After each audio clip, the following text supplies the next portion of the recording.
지금 보이는 이 원들은 지구상에 존재하는 모든 국가입니다. 눈치 빠르신 분들은 아시겠지만 지금 화면에 보이는 원들은 GDP 기준으로 높은 국가에서 낮은 국가 순으로 배열한 것입니다. 하루에 2, 3천 원 정도 되는 돈으로 살아가는 사람들부터 시작해서 일론 머스크나 빌 게이츠 수준의 최상위급 부자까지 올라가 보겠습니다. 영상을 시작하기에 앞서 두 가지 질문을 여러분께 드리겠습니다. 마음속으로 각 질문의 답을 정하셨다면 그걸 기억해 주세요.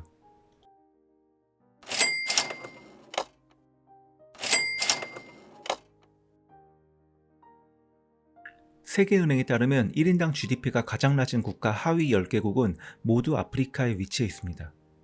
1인당 GDP가 가장 낮은 나라는 부룬디이며 중위소득은 하루에 약 1.5달러이고 여성 1인당 평균 자녀수는 약 4.23명입니다. 유아 사망률은 1000명당 약 65명이며 대략 5% 아이들이 5살을 넘기지 못합니다. 대부분 농업에 의존해 생계를 유지하며 전기가 없어서 석유 램프, 초 또는 불을 피워 조명을 확보합니다. 물을 얻으려면 자연수원을 걸어가서 떠와야 합니다. 부룬디뿐만이 아니라 이 레벨에 속한 국가들은 극심한 빈곤 상태에 놓여 있습니다. 그러나 이들의 총 인구는 세계 인구의 3.5%만 차지합니다. 그렇다면 세계 인구의 25% 정도 도달할 때까지 나라를 더 추가해 보겠습니다. 나이지리아 같은 아프리카 국가들과 방글라데시, 파키스탄 같은 아시아 국가들이 추가됩니다. 어렸을 적 최빈국 중 하나라고 배웠던 방글라데시를 한번 살펴보겠습니다. 방글라데시의 월 중위소득은 약 201달러이고 여성 1인당 평균 자녀수는 약 2.07명입니다. 지하수로 물을 얻고 화장실도 잘 갖추고 있으며 휴대폰도 있습니다. 전체 가구의 99% 이상이 전기가 공급됩니다. 별거 아닌 것처럼 보일 수 있지만 1970년 대한민국의 전기 보급률은 불과 8%였고 10년이 지난 1980년이 되어서야 96.7%가 되었습니다. 많은 분들이 방글라데시는 지금도 지독하게 가난한 나라라고 생각하시는 경향이 있는데 실제 이 나라는 이미 1980년 초반의 대한민국보다 더 발전된 부분도 있습니다. 원의 색깔을 입혀 세계은행 기준의 소득 수준으로 구분해보면 지금까지 언급된 25%의 인구 절반 이상은 저소득 국가가 아닌 중소득 국가에 거주하고 있습니다. 그리고 방글라데시는 정확히 중소득 국가에서 하위에 속합니다. 실제로 세계 인구의 대부분은 중소득 국가에 속해 있습니다.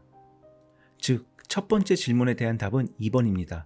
참고로 저는 1번이라고 답했었습니다. 1990년대에 비해 30년 정도가 지난 지금은 빈곤의 수치가 3분의 1 이하로 떨어졌습니다. 한 세대 만에 10수억 명이 빈곤을 벗어나게 된 거죠. 세계 인구의 절반을 추가해 보겠습니다. 이제 북중미, 남미, 아시아의 인도네시아, 인도 등의 국가들이 등장하게 됩니다.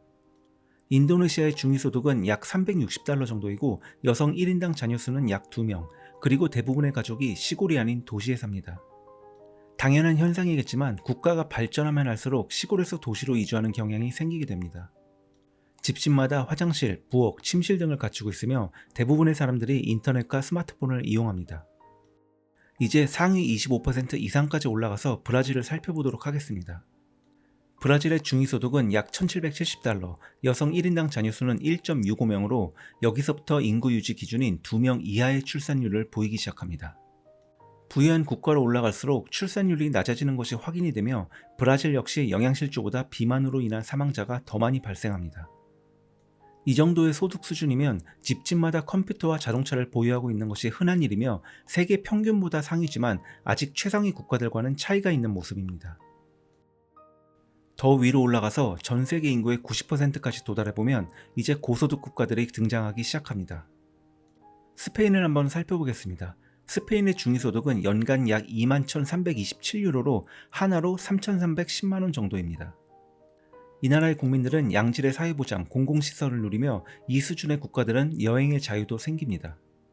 스페인 여권을 소유한 사람은 189개국을 무비자 여행으로 갈 수 있지만 대부분의 국가의 국민들은 그렇지 못합니다. 소득이 낮은 국가일수록 무비자 입국 가능한 국가 수가 적다는 뜻이며 세계 여행을 할 수 있는 자유도 우리가 태어난 나라의 소득 수준에 달려있다는 의미입니다. 더 상위 구간으로 올라가 보겠습니다. 전 세계 인구 상위 10% 안에는 미국 같은 부유한 국가들이 포함됩니다. 미국의 중위소득은 연간 8610달러를 법니다. 생활 수준이 바로 밑에 단계와 큰 차이는 없지만 더 많은 소비가 가능합니다. 예를 들어 더 큰 집과 더 좋은 차를 가지고 더 많은 것을 소비할 수 있다는 뜻입니다. 전 세계 기준으로 본다면 대부분의 미국인은 매우 부유한 편에 속합니다. 미국인의 11%가 세계 상위 1%에 속하지만 실제 미국인들은 이 사실을 인지하지 못합니다. 그렇다고 모든 미국인이 부자라는 뜻은 아닙니다. 이건 국가 단위의 평균일 뿐이고 이 안에는 부자도 있고 가난한 사람도 있습니다. 우리가 봐야 할 것은 국가 내부의 빈부격차입니다. 미국의 경우 상위 10%가 전체 소득의 47%를 가져갑니다. 대한민국은 25%이고 빈부격차가 가장 심한 나라는 남아공이며 상위 10%가 전체 소득의 65%를 차지합니다. 소득뿐이 아니라 자산도 봐야 합니다. 자산은 우리가 가진 총 가치를 의미하며 현금뿐만이 아니라 집, 자동차, 투자 자산 등이 포함됩니다. 따라서 자산이 빈부격차를 측정하는데 더 적절할 수 있습니다. 소득에서 자산으로 전환해보면 빈부격차는 더욱 심해집니다. 조금 전에 언급했던 남아공은 상위 10%가 전체 자산의 86%를 보유하고 있습니다. 미국은 67.3%, 대한민국은 44%입니다. 전반적으로 지난 수십 년 동안 세계 10대 경제국 모두에서 빈부격차는 증가해 왔습니다. 이제 국가 단위는 그만 보고 마지막으로 개인으로 넘어가겠습니다. 자산이 110만 달러, 하나로 약 15에서 16억 원 이상이면 세계 상위 1%에 속합니다. 계좌에 이만큼의 돈이 있던가 강남 아파트 하나만 가지고 있어도 세계 상위 1%에 속한다는 의미입니다. 흔히 백만장자라고 불리는 상위 1%는 약 8,200만 명 정도 되며 이들이 세계 자산의 38%를 소유하고 있습니다. 자산이 10억 달러 이상, 하나로 약 1조 4천억 원 이상이면 억만장자로 간주되며 전 세계 약 3,000명의 억만장자가 있습니다. 이들은 전체 자산의 3%를 소유하며 최근 수년간 억만장자의 자산은 계속 증가해 왔습니다. 이 중 1위는 바로 일론 머스크이고 그의 순자산은 약 3,900억 달러입니다. 최근 5년간 그의 자산은 초당 1,300달러, 하나로 약 176만원씩 증가하였는데 일론 머스크가 일을 하다가 누군가 근처에 100만원을 떨어뜨려도 그것을 주우러 갔다 오는 것이 더 손해고 시간 낭비라는 의미입니다. 이제 가장 최상위까지 확인해 보았으니 영상 초반에 언급된 두 번째 질문으로 돌아가 보겠습니다. 2000년 이후로 글로벌 빈부격차는 증가했을까요? 대부분의 사람들이 그렇다라고 생각할 것이고 저 역시 1번을 선택했지만 놀랍게도 정답은 3번입니다. 전 세계의 불평등은 실제로 감소했습니다. 어떻게 이게 가능할까요? 많은 나라들, 특히 고소득 국가에서 국가 내부의 빈부격차는 심해졌지만 국가 간의 격차는 줄어들었습니다. 현재 세계 상위 10%는 전체 자산의 74%를 보유하고 있는데 이는 과거보다 줄어든 수치입니다. 하위 50%는 전체의 2.1%를 보유하고 있는데 이는 2000년보다 증가한 수치입니다. 개발도상국이 점점 선진국을 따라잡고 있다는 의미입니다. 영상 초반에 보여드린 지도를 다시 보자면 1990년 대비 수십억 명이 빈곤에서 벗어났고 이제는 대부분의 인구가 중간소득 국가에 살고 있습니다.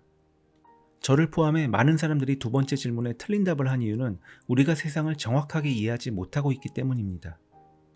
우리는 우리가 살고 있는 대한민국이란 나라에서 태어났다는 것 하나만으로도 전 세계 다른 국가에서 태어난 것보다 상당한 이점을 갖고 출발을 할 수 있습니다. 대한민국은 이미 세계 상위권 소득국가입니다. 그런데도 국가 시스템에 대한 불만을 늘어놓고 정치인의 공허한 약속에만 기대려는 사람들은 자신의 가능성을 스스로 포기하고 있는 것과 다름없습니다. 전 세계에는 태어난 나라의 한계 때문에 출발선조차 서보지 못하는 사람들이 셀 수 없이 많습니다.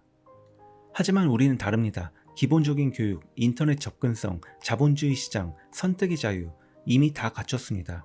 이제 남은 건 그 기회를 볼 줄 아는 눈과 그 기회를 잡을 용기뿐입니다.